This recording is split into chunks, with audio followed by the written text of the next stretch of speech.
Assalamualaikum warahmatullahi wabarakatuh. Saya Ramadan Satrio Wibowo, perwakilan dari kelompok Boba.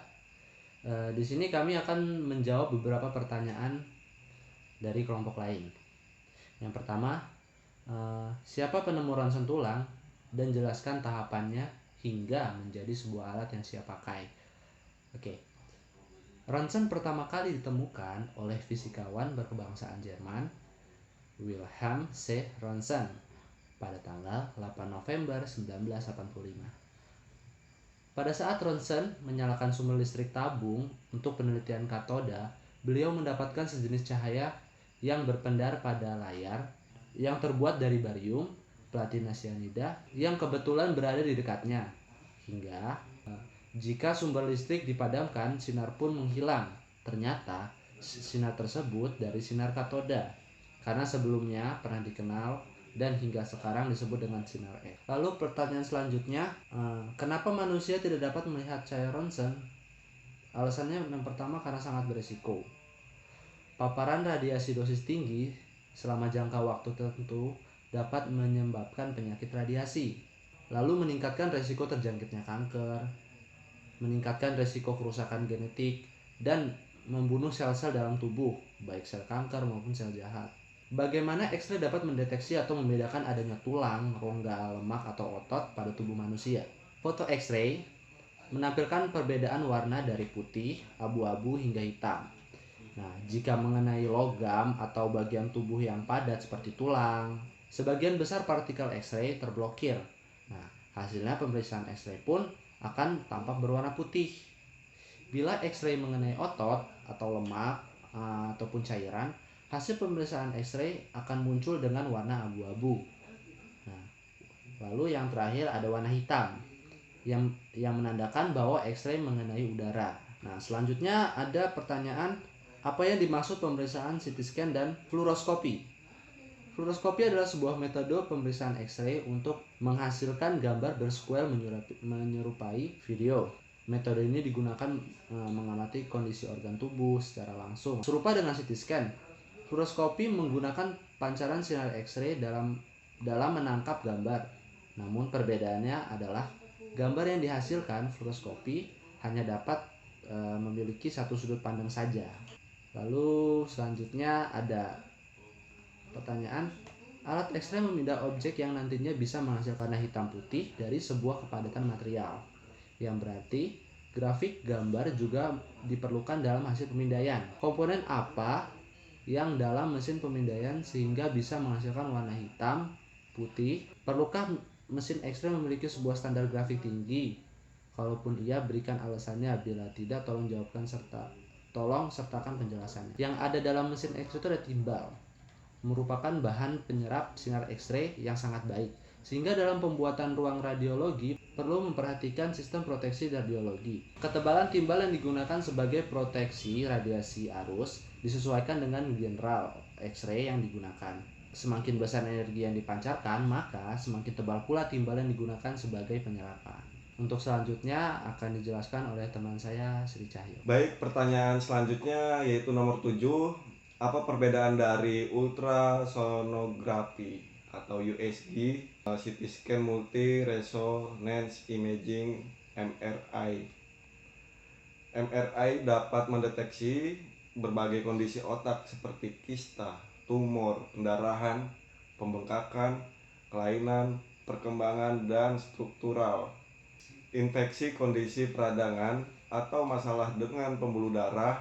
Ini dapat menentukan apakah SAN berfungsi dan mendeteksi kerusakan pada otak yang disebabkan oleh cedera atau stroke. Ultrasonografi digunakan untuk membuat gambar struktur jaringan lunak seperti kandungan empedu, hati, jantung, ginjal, organ reproduksi wanita, dan bahkan bayi yang masih dalam kandungan. Ultrasonografi juga dapat mendeteksi penyumbatan di pembuluh darah. Ultrasonografi tidak dapat digunakan untuk gambar tulang karena terlalu padat untuk ditembus. Dan selanjutnya nomor 8, adakah efek samping dari ronsen tulang yang memanfaatkan gelombang elektromagnetik yang menghantarkan gelombang radiasi itu. Oke, pertanyaan ini seperti nomor 2 yang sudah dijawab sebelumnya. Dan untuk nomor 9, bahaya apa yang ditimbulkan dari ronsen tulang?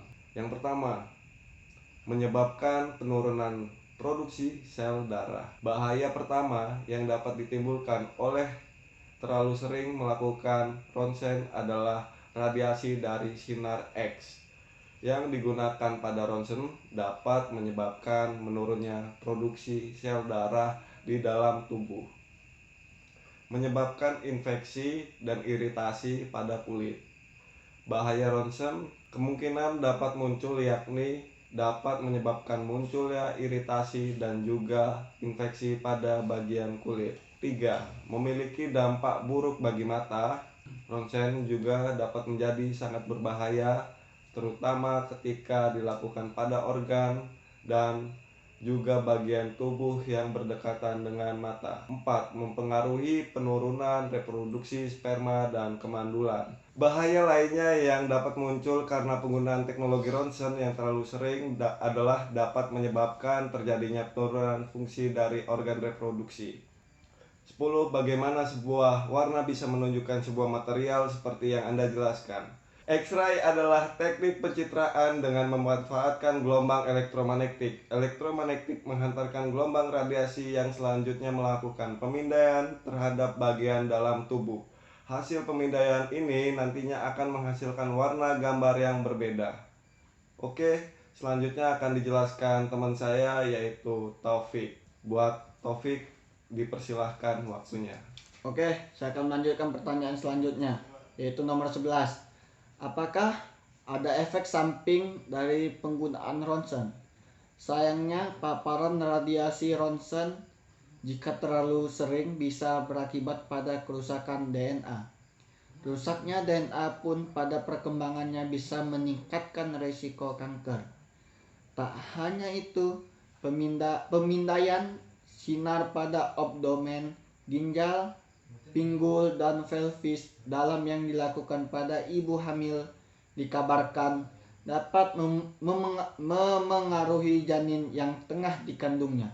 Oleh sebab itu, umumnya dokter tidak akan menerapkan teknik ini pada ibu hamil demi mencegah terjadinya hal-hal yang tidak diinginkan. 12. Sebutkan prosedur yang perlu diperhatikan saat hendaknya melakukan pemeriksaan dengan teknik ronsen. Persiapan yang mungkin disarankan sebelum prosedur dilakukan antara lain puasa. Sebagai contoh, jika dokter berencana menggunakan cairan kontras, pasien akan diminta berpuasa 4-6 jam sebelum menjalani pemeriksaan. Minum obat tertentu, dokter akan memberikan obat penahan rasa sakit sebelum pemeriksaan. Minum banyak dan menahan untuk tidak buang air kecil. Untuk pemeriksaan USG pinggul, pasien akan diminta banyak minum hingga kandung kemih penuh. Melepas aksesoris yang menempel di tubuh. Pasien akan diminta melepas semua aksesoris logam yang dikenakan sebelum memasuki ruangan pemeriksaan, seperti perhiasan, jam tangan, kacamata, dan gigi palsu. Menggunakan pakaian khusus. Setelah memasuki ruangan, pasien akan diminta menggunakan pakaian khusus yang telah disediakan.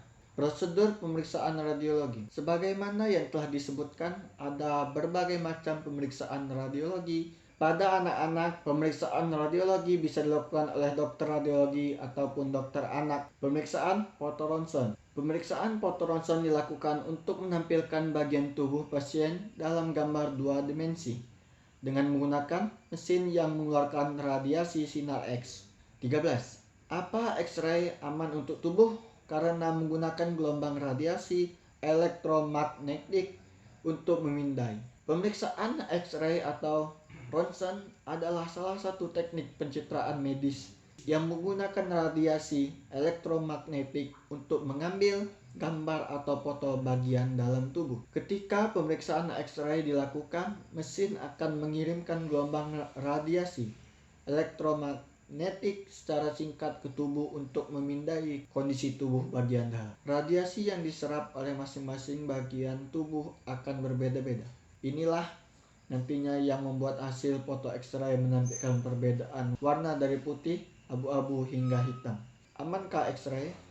Ketika mengambil gambar tubuh dengan memeriksakan X-ray, radiasi memang digunakan, namun jumlah atau tingkat paparannya sangat sedikit hingga dianggap aman untuk orang dewasa. 14. Sebutkan hal-hal apa saja yang harus dilakukan pada saat ronsen tulang bekerja.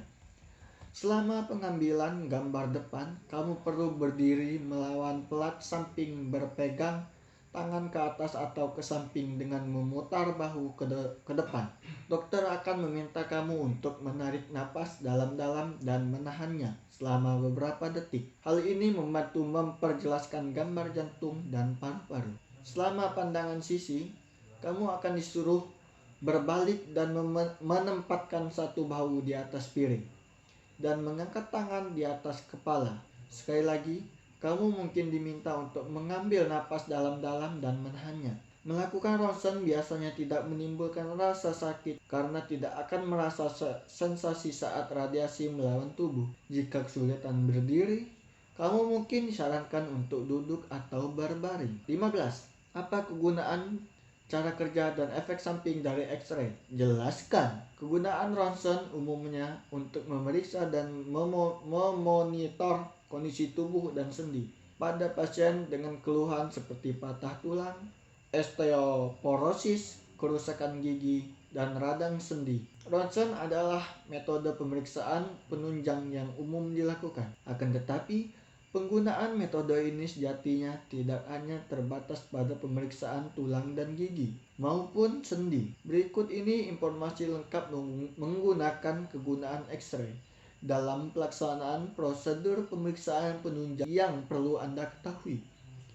Seperti yang sudah disebutkan dari awal, X-ray adalah teknik pencitraan dengan memanfaatkan gelombang elektromagnetik. Elektromagnetik menghantarkan gelombang radiasi yang selanjutnya melakukan pemindaian terhadap bagian dalam tubuh.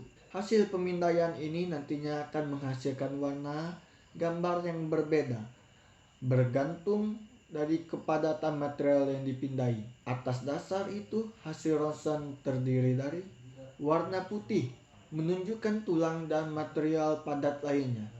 Warna hitam menunjukkan rongga.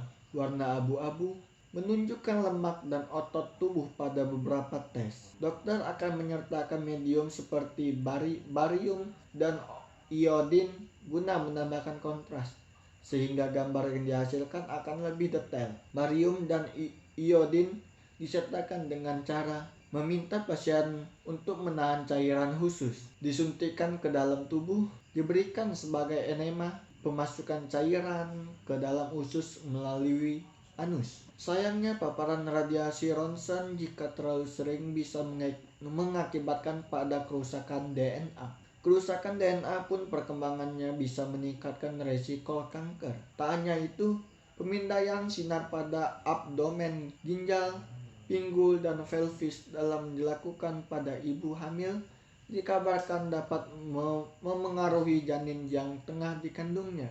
Oleh sebab itu, umumnya dokter tidak akan menerapkan teknik ini pada ibu hamil demi mencegah terjadinya hal-hal yang tidak diinginkan. Sekian dari kelompok kami, Boba. Saya akhiri. Wassalamualaikum warahmatullahi wabarakatuh.